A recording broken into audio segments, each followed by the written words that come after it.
Tonight we can see this night, a mystical scene.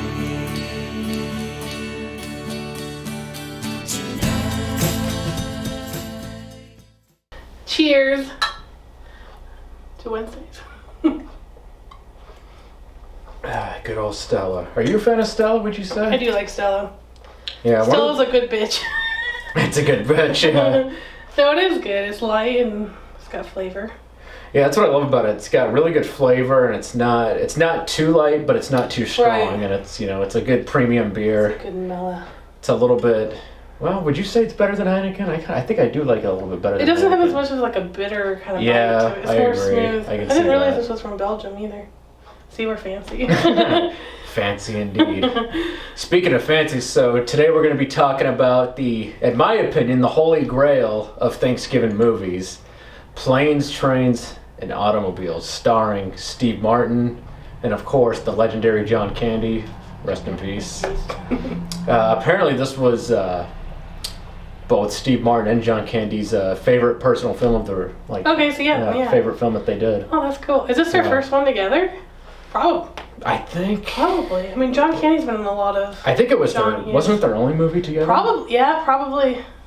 No, their chemistry together was great. I mean, they. fit Oh, it was together amazing. well. Like, you couldn't have more completely polar opposite of Yeah. I love how it's two different businessmen too. Yeah, I mean, one exactly. sells John Candy, whose character's name is Del Griffith, he sells shower curtain rings, Right. which I think is That's hilarious the most because random thing. there comes a part where he's selling it to a bunch of ladies, saying that they're earrings. Yeah, he does. It's like, how do you make a living off that? I mean, that's almost like the Tupperware era, I guess to get away with it. Yeah, I mean, his character, he's a very likable guy, so, I guess it makes sense, Right. He kind of reminds me, John Candy's character in the movie actually kind of reminds me of comedian Bert Kreischer. Just very likable, but also annoying. Yeah. And every time I see him on screen now, he's like, if a dog was compared to him, he's like a big golden retriever. Love me, give me all the Yeah, attention. I can see that, yeah. Please like me, because I don't like myself. That's the thing I thought was does he realize though? I mean, he is likable, but does he realize how nasty he also is? Oh he yeah, just well being, there's completely ignorant that to that? part towards the end where after Steve Martin's character boards the Amtrak type trainer Subway, and it pans to John Candy just sitting by himself, and he's referring to his wife, Yeah. saying Again, my dear, you were as right as rain. I am, without a doubt, the biggest pain in the butt that ever came down the pike. Okay. And that's a really pivotal point in the film, It because is. that's when you find out the deep-seated truth about John Candy's Right. character, and then Neil Page, played by Steve Martin, he kind of has the epiphany too, maybe I should stop being a complete piece of shit, and Well, kind yeah. it shows that he has a heart. I think that's Right. where he opens up his heart again, and Yeah. and to a degree I don't blame him for how he feels. I can get a little impatient towards people Yeah. like that sometimes, especially Well, yeah, and all the like- stresses of the holidays. certain coworkers. And I think And something- the right, holidays, exactly, yeah. that's stressful. Steven mentioned this, that his character always does kind of put everyone forward in a way, even though he's an asshole. He still kind of I don't know, puts others before him. So even though he portrays himself as an ass, he's still kind of likable in that way, just because he's okay, Yeah, I think that. his problem is he seems like the type of person that maybe he's a little Right. bit of a control freak. Yeah, I think absolutely. That's why, Yeah. Well, yeah, because you just gotta let it go. All these freaking, after the plane and the train, obviously everything that happens, Right, he has no yeah. control of it. You just gotta let it go and just experience it and react to it. Well, even that part too, where him and John Candy are in the car, and he's like, you know what, Neil? He's like, I just go with the flow. Yeah. It's the one time he actually kind of gave in though, let John Candy take control in the car, and then Right, everything went yeah. to chaotic hell. Even though I don't know how he didn't wake up with that crazy driving situation, but it's I don't know, you just gotta let it be sometimes. Oh, definitely. One of the scenes that actually got to me right away is I actually really do love the opening when Neil Page is sitting in that meeting, and that guy, because obviously he works in advertising and Right. marketing, and so they're sitting in a meeting, and he's sitting next to what happens to be Ferris Bueller's father. Right, that's what I did. That. Yeah, it's so funny. That would have been funny if they had Ferris as a cameo, Just kind of walk by a both coffee guy or John something. Hughes. But I just thought it was funny how the guy just like keeps like lifting up like the like whatever like the poster or like whatever they're trying to advertise, and he keeps looking at like each angle, and I'm thinking, are they gonna say something?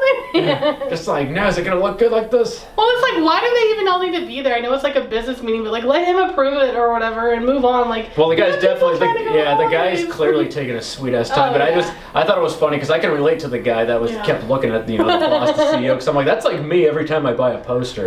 And I'm like, is it gonna look good on this wall in my room that no one will ever see? Very meticulous how it's gonna sit. Well, it was stressful, yeah. Yeah, but I see Ferris Bueller's dad though. That part where he's like, you should have taken the 8 o'clock flight. There's no way you're gonna make the 6. That was stressful because it was like right around 5, and it's like, how the hell? Yeah, rush hour. Then, you never want. Well, to then rush hour New York, and then obviously it's like, well, this is pre like 9/11, so like security was a little easier, so you kind of get to the gate a little easier. But I'm like, never today would you have 45 minutes to get to a flight, like. What the heck? But yeah, see, like Ferris Bueller's dad, I don't know what his name is, so I'm just going to have to refer to him as that. Like, see, he had the right idea. He's like, because if he would have gone with the 8 o'clock flight, he would have had time to like, get to the airport, have a drink or 5, maybe 10, black out, miss the flight, and then therefore still be stuck in the same limbo. So that would have been funny if they just had that be a way of like how he like missed his flight instead of just getting due to a severe weather storm. Well, it was funny because you got Ferris Bueller's dad as a cameo, and then the other like Eddie McClurg as the car rental clerk. Yeah. Well, I was gonna say Kevin Bacon was the very first guy that he had issues with the taxi cab. Oh right. Kevin Bacon was the first guy across the street that they were like fighting over the taxi and they were running. I think he's like hitting the credits. He's like, gosh, taxi guy that rushes or something like that. He was like weird in the credits, but yeah, and I think the whole thing is like I believe it was either Steve Martin or John Candy. Like he made a cameo and she's having a baby, and I think it was kind of like a similar situation. They made a cameo in his movie, and so he made a cameo in that movie. So, and I thought I read in one of the trivia things, if you look down after John Candy got the taxi that Steve Martin's character should have got, if you look down in the puddle, there were actually a couple shower curtain rings. And I'm like, I want to look for that next time I watch it again. That's interesting. So it's like, see, Del Griffith, you knew what was up. Leaving his business card now. But yeah, no, that's fun. But yeah, the whole movie was fun just because it was stressful, but you're on the side of both of them because obviously you got one you just get home for the holidays, and the other one. The other one's just kind of floating through, trying to make. Yeah, he's kind of in denial that he's like. I mean, it appears that John Candy's character is essentially homeless. Right. He doesn't have a home. Yeah, and that's why he has his trunk, I guess, with him. Right, yeah, where he stores a pillow. Which is crazy. It's like, you have no other family? Like, I don't know, that seems weird, but it is sad. And I actually, when I watched it the second time, it took me a second to realize, like, oh yeah, I forgot his wife was dead. Like, oh. I know, I kind of feel bad. So that does kind of like a turning point after a while. But when it comes to Thanksgiving in general, like what are your thoughts on it? I mean, like, are you a fan of the food? I mean, do you have any like horror stories, or like, I guess we'll just start with like, how do you feel about it in general? Like, with the food? Anything with food is great. So yeah. I'm okay. But like this year, I was like, I just want to eat and then like have wild turkey or something, like the alcohol some drink wild turkey with the turkey, right? Yeah. Something fitting, or make like a fun little turkey drink. But yeah, speaking of turkeys, actually, it's funny because Eddie McClurg, who plays the car rental clerk, as I mentioned earlier, she kind of looks like a turkey. Yep, I can see that. Well, like she's that part with the gobble gobble part of like the oh my gosh. Yeah, that part where Steve Martin just like cusses her out is so satisfying. That's exactly how may I help you? You can start by wiping that fucking dumbass smile off your rosy fucking cheeks. Then you can give me a fucking automobile, a fucking Datsun, a fucking Toyota, a fucking Mustang, a fucking Buick, 4 fucking wheels and a seat. I really don't care for the way you're speaking to me. And I really don't care for the way your company left me in the middle of fucking nowhere with fucking keys to a fucking car that isn't fucking there. And I really didn't care to fucking walk down a fucking highway and across a fucking runway to get back here to have you smile at my fucking face. I want a fucking car right fucking now. They got their R rating too. Yeah, no, because apparently they said the F word 18 times in that like a minute segment. Yeah. And that's the only reason it was rated R, because of the 18 F word. Even with that, though, I read that New Zealand still had a PG. PG rating. Yeah, and it's like they didn't really. I guess that didn't really bother them. But I was like, that is so funny because it could have easily been PG-13. Like there was really nothing else in it. But I just, Except for man, the F-bombs. but when Neil Page comes up to that car rental clerk and like says that, like that's pretty much how I feel towards some of the people at my work by the time Friday rolls around and I just want to leave. Well, you know what? He has every right to act that way. I'd be so fucking pissed too. If you get rented out a car, he's already gone through so much stuff, he just wants to get out of there, and then they screw up and they don't even have the right car there. Like, even though there's other cars, I don't know where they can give him another one, but still, it's like, God damn it. Yeah, that was, it's funny though. Yeah, it's funny because I was trying to think of, like if I've had any like Thanksgiving horror stories. The only thing that comes to mind, honestly, is like, last year, because like I was working a job last year that I, absolutely despise, and thank God I had gotten laid off from it because, basically it was a blessing in disguise. So they gave me Thanksgiving Day off, but I didn't have the next day off. So that is crucial. Right, yeah. And so, like most people do, you drink your way through Thanksgiving in order to cope with how much you don't want to go eat somewhere. Right, and you wake up hungover and you just eat turkey and you're good to go. Yeah, that's both. Amen to that. That's why you drink. But yeah, I don't really have any horror stories. I really don't. Like, it's either just... I feel like my horror story would be always being stuck working, but... Right, yeah. I mean, it's like depressing in a way, but... Well, everyone else is. Yeah, it kind of is. But at the same time, you're also making good money. But going back to the movie Planes, Trains, and Automobiles, I always loved the... I can't remember his name. The guy that played Owen, I believe his name is Dylan Baker. It was his feature film debut.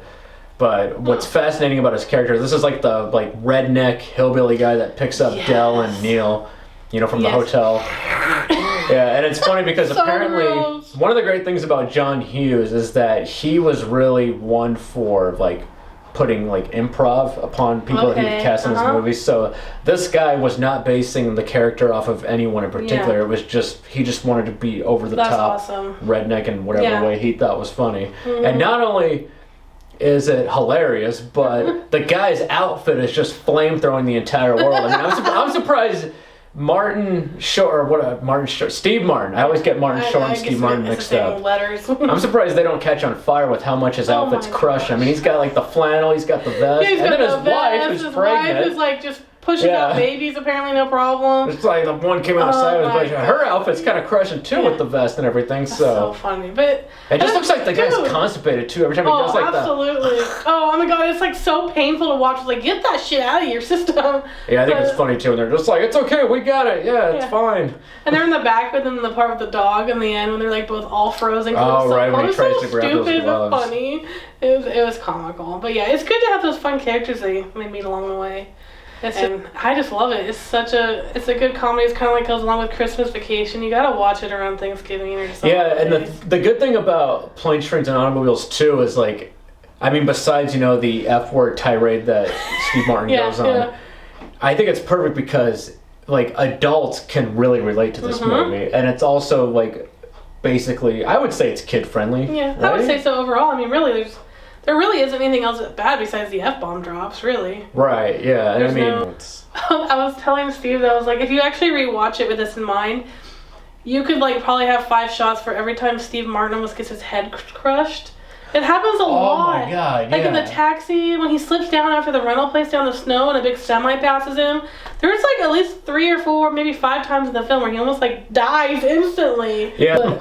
One of the things that I gotta mention too is Steve Martin, I swear to God, this guy was born middle-aged.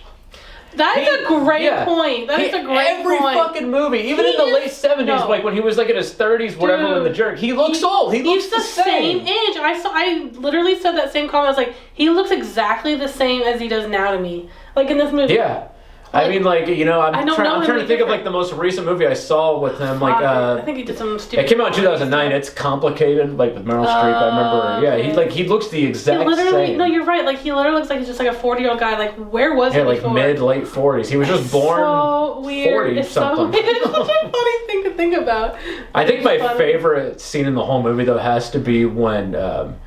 It's towards the end, where they get that hotel room and he tries to make Del sleep out in the car. I think Del chooses to sleep out in the car because he doesn't have enough money to get a room, and is over it. And then so he invites him back into the room, and I think it's great how Del happens to have a whole bunch of airplane bottles of liquor. Yes. So it's funny. I mean, They're not drinking any beer. No, They're not I drinking love any that. wine or something. They're just like going Yeah. through like different Yep. mini bottles of And liquor. they have like their little snacks and they're good to go. Which is funny. I made a comment. I was like, I don't think Oh, yeah, we did that. Doritos. Yeah, exactly. He's like, this isn't a good Oh, combination, man. right? I'm He's like, like, that- no, probably not. And that's a fun like memory to have. Like, that's just so great. Like, it just kind of shows them getting closer overall.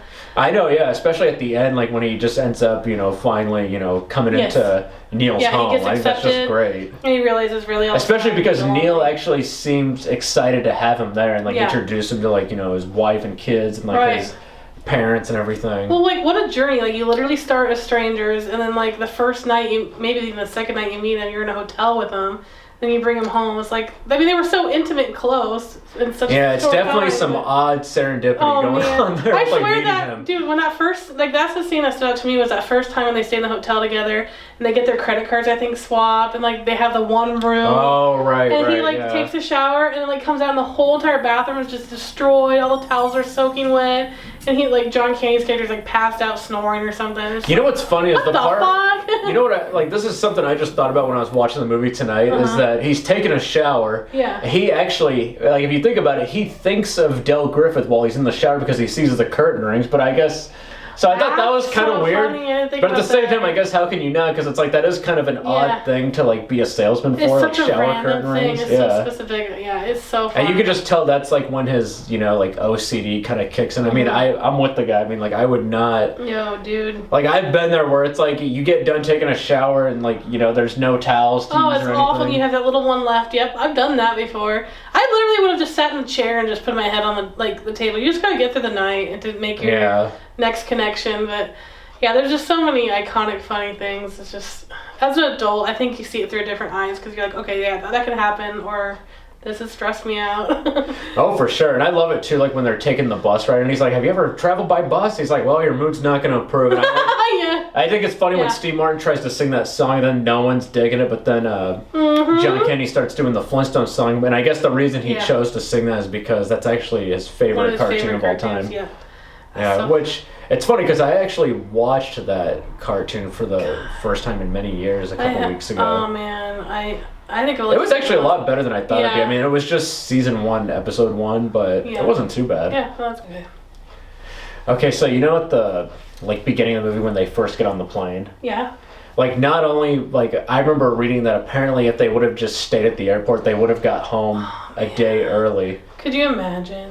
That would have Yeah. been so much smarter. Yep. Yeah, That's but what but I aside said. from that, it's just like the look on Steve Martin's face when he finds out that he's going to be sitting next to John Candy. Oh yeah. Just like Thought he was that gonna- is like I just find that so relatable in so Yeah. many ways because that's pretty much how I feel if I ever like if I go on the breaker. I'm the type of person if I go on break at work, I want to fucking be alone. I don't want to talk to Don't talk to anyone. me. I don't want anyone to talk to me. And Don't be left alone. Yeah. so I just think that's pretty funny No, too. it's And then he great. ends up being stuck in the middle with it's him, and then it's funny that old guy that falls asleep on his shoulder. That's actually Yeah. the guy from Home Alone. Okay, He's that in the is- airport. Yeah. Okay, next time I watch, I have to look at that again. Yeah. That's so funny, huh? That is interesting. Yeah. I also thinking of characters really quick. The taxi driver that had all the new girls and the fringe in the back of the taxi, and it was Oh yeah, is that Judy's when taxi they're or something? staying at that first When hotel? I think it's their first one. and then the guy's license plate says Wolf on It's it. so funny. It's funny. You gotta. Which, by the way, that taxi cab driver, I believe that is He seems Carl familiar. from Billy Madison. Oh, he seems so familiar to me. I'm like, I think I know his face because he's a very unique character. But Yeah. I mean, what an adventure! You're gonna go home and fly like normal, and not have a story, not even a story to tell. Well, the funny thing too is apparently this was John Hughes came up with the story because it was based on actual events because he actually that ended up is getting smart. stuck in Wichita for about 5 days. Oh, that's brutal. And there's I believe it was during Thanksgiving as well. I could see that there'd be nothing there. I would just go find a local dive bar and just get drunk all the time. See, that's what I always thought too, because it's they go to the hotel room Yeah. in the very beginning, Yeah.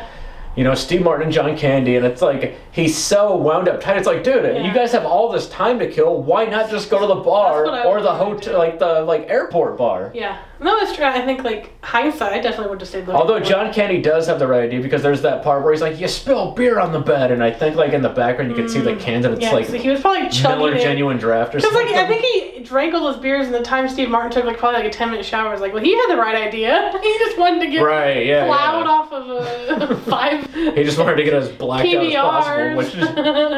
That's so funny. You know, if you're looking for a good Thanksgiving movie and just, you know, something to relate to. Have a few drinks with.